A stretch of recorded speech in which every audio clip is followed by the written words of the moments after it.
Assalamualaikum warahmatullahi wabarakatuh. Perkenalkan, nama saya Sarah dari kelompok 1 yaitu Minangkabau. Perkenalkan teman-teman saya yaitu Zahra, Aisyah, Kanaya, dan Amira. Hari ini kelompok kami akan mempresentasikan hidangan-hidangan khas Minangkabau yang akan dimulai dari hidangan pembuka. Waktu dan tempat kami persilakan untuk Anda. Assalamualaikum warahmatullahi wabarakatuh. Nama saya Kanaya. Hari ini saya akan menjelaskan tentang salaluwak. Salaluwak adalah makanan dari Sumatera Barat, tepatnya dari Pariaman, Padang. Salaluwak adalah sejenis gorengan yang dibalut oleh adonan gepuk. Salaluwak memiliki rasa yang gurih dan renyah. Untuk membuat salaluwak kita membutuhkan bahan-bahan ikan, bawang putih, bawang merah, jahe, daun kunyit, dan air. Langkah pertama adalah memasukkan kunyit dan bawang putih, bawang merah. Lalu campurkan tepung dan bumbu-bumbu, lalu tambahkan air agar sampai adonan bisa dibentuk.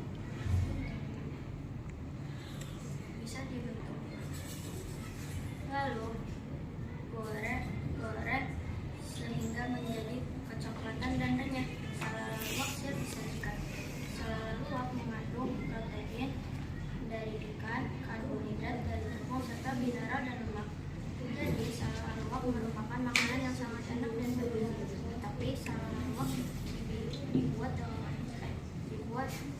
dengan cara digoreng, jadi tidak boleh dikonsumsi banyak-banyak. Sekian, terima kasih. Assalamualaikum warahmatullahi wabarakatuh. Perkenalkan, nama saya Amira Saroni. Hari ini saya mau mempresentasikan tentang kerupuk jangan siram. Kerupuk jangan siram atau kerupuk kulit jangan siram adalah hidangan khas Minangkabau yang populer. Hidangan ini awalnya dibuat oleh masyarakat Minangkabau yang ingin mengubah kulit sapi yang biasanya dibuang dan dianggap tidak berguna diolah menjadi cemilan yang lezat. Hidangan ini disajikan berupa kerupuk kulit sapi atau penggal yang kemudian disiram dengan kuah gulai. Kulit sapi dalam hidangan ini mengandung protein, lemak, kalsium, fosfor, dan serat yang tinggi sehingga baik untuk tubuh. Itu semua dari saya. Kemudian terima kasih. Setelah hidangan pembuka, selanjutnya adalah hidangan utama.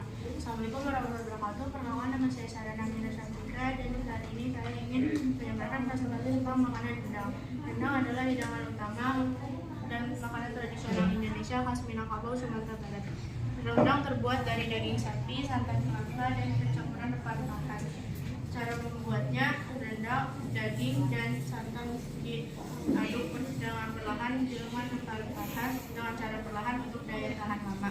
Rendang telah ada sejak abad ke-16 di kalangan masyarakat Minang, dan nama rendang itu berasal dari bahasa Minang, yaitu marandang, yang artinya memasak santan hingga kering. Proses rendang itu memakan waktu dan bertahap. Rendang pernah dinobatkan sebagai makanan terenak di dunia dan menjadi duta kuliner Indonesia di mancanegara, dan mewakili nilai-nilai budaya seperti kesabaran dan pertanggungjawaban dan kehormatan. Lalu biasa dibawa merantau, dan kandungan gizi rendang per 1000 gram yaitu memiliki 193 kalori, 20 gram protein, 12 gram lemak, dan 3 gram karbohidrat. Dan zat besi, zinc, dan vitamin B12 juga terkandung dalam daging sapi yang baik untuk darah dan sistem saraf. Jadi rendang itu bukan hanya nama makanan, tetapi juga menggambarkan proses masaknya yang khas dan penuh kesabaran. Lalu rendang juga membantu pembentukan massa otot dan regenerasi sel, dan juga rempah-rempah bersifat antioksidan dan anti radang. Jadi rendang itu cocok dinikmati dalam berbagai acara dan memiliki nilai historis tinggi. Jadi mari kita lestarikan di hidangan Minangkabau ini agar semakin mendunia ya. Sekian, terima kasih presentasi dari saya. Silakan Zahra. Assalamualaikum warahmatullahi wabarakatuh. Nama saya Sakina Andrea Witoro. Pada kesempatan hari ini saya akan mempresentasikan hidangan khas Minangkabau yaitu dendeng balado. Dendeng balado adalah irisan tipis daging sapi yang digoreng kering lalu dibumbui dengan sambal balado. Kata dendeng sendiri mengacu pada pengawetan daging yang digoreng kering. Lalu balado adalah sambal khas Minangkabau yang terbuat dari cabai merah, bawang, dan tomat. Dan kalau dari segi gizi, dendeng balado per 100 gram memiliki 25 gram protein, 20 gram lemak, dan 5 gram karbohidrat, dengan total 300 kalori per porsi. Dendeng mulai dikenal luas pada abad ke-19 bersamaan dengan berkembangnya rumah makan Padang. Mungkin masih dari saya. Assalamualaikum warahmatullahi wabarakatuh. Assalamualaikum. Silakan dan merah. Assalamualaikum warahmatullahi wabarakatuh. Hari ini saya mau menjelaskan tentang hidangan sayur daun ubi. Sayur daun ubi itu adalah hidangan sayuran khas Minangkabau yang terbuat dari daun ubi jalar atau singkong yang ditumbuk dengan menggunakan mesin dan alat batu atau cobek dan ulekan atau diiris. Hidangan ini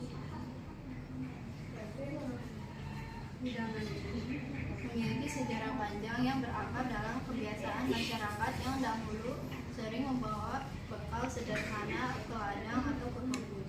Bumbu masakan ini terdiri dari cabai, bawang merah, jahe, lengkuas, kemiri, bawang putih, dan serai dicampur santan dan ikan teri sehingga rasanya gurih. Terkadang sayur daun ubi tumbuk juga dimasak dengan bunga kecombrang.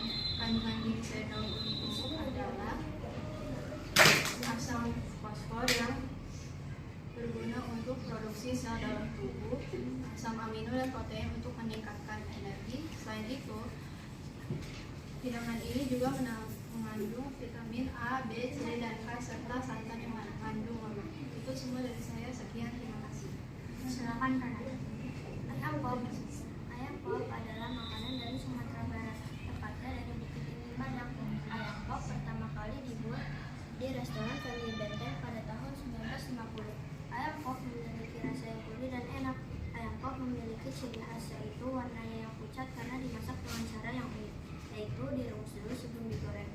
Untuk membuat ayam pop kita memerlukan bahan-bahan ayam, bawang putih, bawang merah, kunyit, jahe, serta air kelapa. Langkah pertama adalah rebus ayam pop dengan air kelapa dan bumbu sehingga empuk dan matang. Lalu masak ayam pop sebentar dalam minyak panas agar dalamnya tetap empuk. Biasanya ayam pop disajikan dengan nasi dan sambal.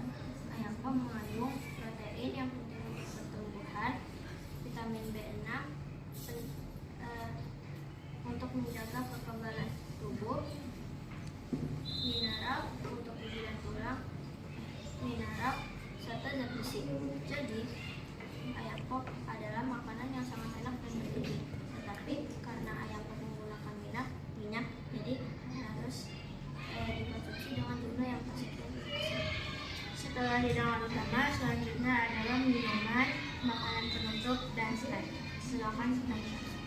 Assalamualaikum warahmatullahi wabarakatuh. Assalamualaikum. Pada hari ini saya akan mempresentasikan salah satu kuliner Minangkabau, yaitu minuman kawa daun dan makanan penutup dalam masakan ini. Pertama-tama saya akan mempresentasikan kawa daun. Minuman kawa daun berasal dari daun kopi. Kata dari kawa sendiri diambil dari bahasa Arab yang artinya kopi. Minuman ini sudah dikenal sejak zaman penjajahan Belanda.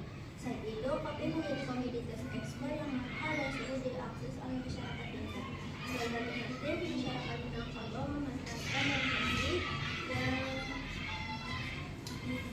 yang dikeringkan selama 12 jam lalu disangrai untuk dijadikan minuman.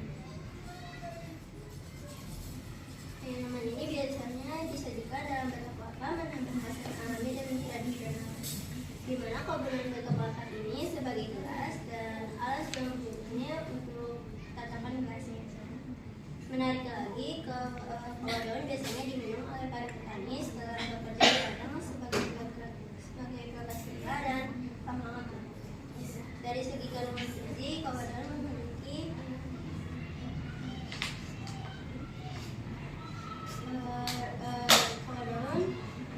rendah kafein sehingga lebih aman dikonsumsi oleh orang yang sensitif terhadap kopi biasa. Selanjutnya, lemon tape merupakan perpaduan antara lemang yaitu beras ketan dan tape yaitu ketan hitam yang diprosesikan hingga manis dan garam. Ada makanan ini memiliki sejarah yang berbeda dilihatnya dengan sejarah ini. Beliau ini merupakan ulama besar penyebar Islam di Minangkabau pada abad ke-17. Syekh Burhanuddin ini juga mengajari masyarakat Minangkabau memasak nasi di dalam bambu dengan lapisi daun dengan cara dibakar. Sehingga dalam tradisi Wasaka atau ziarah ke makam beliau diulakan, nama tabe selalu disajikan sebagai simbol penghormatan dan spiritualitas. Dari kandungan gizi Mang Tabe mempunyai karbohidrat dan lemak yang terdiri dari bahan baku beras ketan putih dan ketan hitam yang difermentasi yang dikategorikan sebagai produk pangan yang aman dan cocok dikonsumsi oleh orang yang sedang mengatur pola makannya kembali. Proses pembuatannya Mamang Tapai memerlukan peran mikroorganisme yang